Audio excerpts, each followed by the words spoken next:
Em questão, assim, de como que tu vai fazer pra montar um prato, né? Eu sinto que essa é uma dúvida muito grande. Inclusive, era uma dúvida minha quando eu me tornei vegetariana, que eu ainda tava na faculdade, não aprendia sobre alimentação. Fui estudar sozinha, né? Daí, felizmente, porque- achei bastante coisa. Mas hoje em dia, a gente já tem muito mais informação. Então, assim, a Lê falou pra gente, né, quais são as principais fontes. Mas, e aí, tu vai montar um prato, né? Como que a gente faz? Então, eu gosto de fazer esse recurso bem visual, assim, de imaginar um prato na tua frente. E aí, o que tu vai fazer com esse prato? Divide ele na metade. Metade de toda a comida que tu for comer, ou seja, 50% da quantidade total de comida, tu vai colocar de verduras e de legumes. Sejam eles cozidos, refogados, assados. A gente sempre tenta, né, recomendar que a pessoa consuma um pouco de crus ao longo do dia. É importante, pelo menos no almoço, pelo menos em uma refeição. Pra gente ter um pouco mais de nutrientes biodisponíveis, de fibras também. Eles também promovem mais saciedade. Então, Mais volume, se o né? teu caso for o contrário da pessoa que tem medo de emagrecer e tu tem medo de engordar, então tu pode priorizar esses alimentos que eles vão te fornecer menos calorias, mas vão te dar bastante saciedade, porque tem um volume bem grande.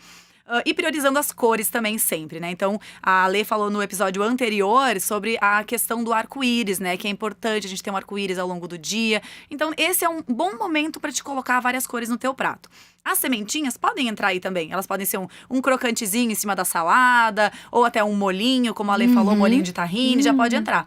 A outra metade do prato, a gente vai dividir. Então, 25% vai ser das principais fontes de carboidrato, que são quem? Os cereais integrais, como o arroz, a aveia pode entrar aí em formato de panqueca, ou então em formato de uma pastinha, um molho branco, qualquer coisa que seja, qualquer receita. Ou então até os tubérculos, né, que são as nossas batatas, que também são fontes importantes de carboidrato, e eles vão complementar ali os cereais.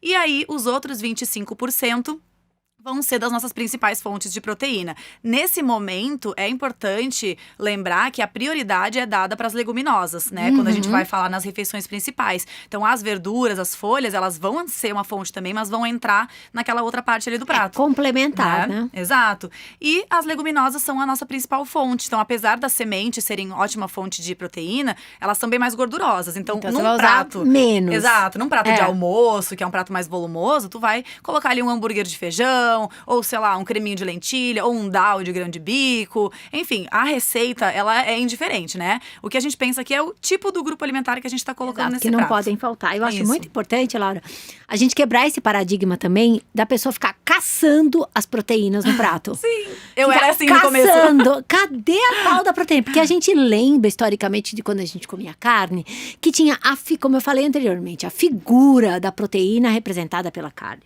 E quando você tira a carne do seu prato, você se liberta É uma libertação dessa. mesmo. É uma libertação desse fato de ter lá o representante maior das proteínas.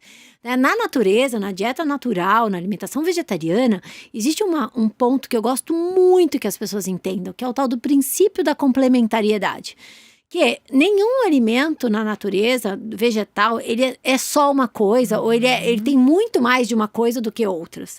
Tá? Então, por exemplo, cada grupo alimentar, se eu pegar a leguminosa, tem um percentual de proteínas mais alto, mas ele tem uma quantidade importante de carboidratos, Tem, com uma certeza. pequena quantidade de gordura. Quando eu pego a semente, eu tenho proteínas, eu tenho mais gordura, tenho menos carboidratos. Quando eu pego os vegetais, eu tenho, né, mais fibras, baixo carboidrato, baixa gordura, um pouco mais de proteínas, enfim.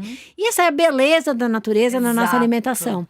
Então, quando eu faço um prato, como você acabou de dizer, né, que tem lá bastante legumes e verduras, tem o cereal e a raiz e tem a leguminosa, cada uma dessas partes vai me dar um pouco de proteína, um pouco de ferro, um pouco de cálcio, um pouco de zinco, um pouco de tudo. Exato. Né? Esse E recurso aí, visual é incrível, mas é isso que você isso. tá falando é… A gente é não o precisa ficar procurando o substituto da carne no prato.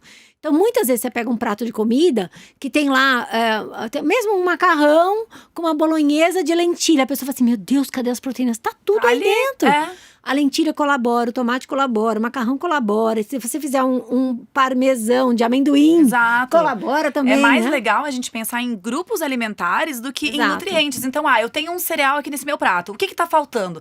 Eu poderia colocar uma leguminosa, porque eu vou complementar, eu vou comer 2 grupos alimentares diferentes, cada um tem percentuais de nutrientes diferentes, um vai me dar mais ferro, outro talvez vai me dar mais zinco. O que eu vou ter mais aqui? Então, assim, a gente tira um peso muito grande da alimentação, né? De ficar pensando, onde que tem magnésio? Não, mas aonde que É tem cobre? isso. Aonde que tem ferro? Gente, não. Juntem os grupos alimentares ao Que vai longo dar do certo. dia. Que vai dar certo. Que vai dar certo. É fácil.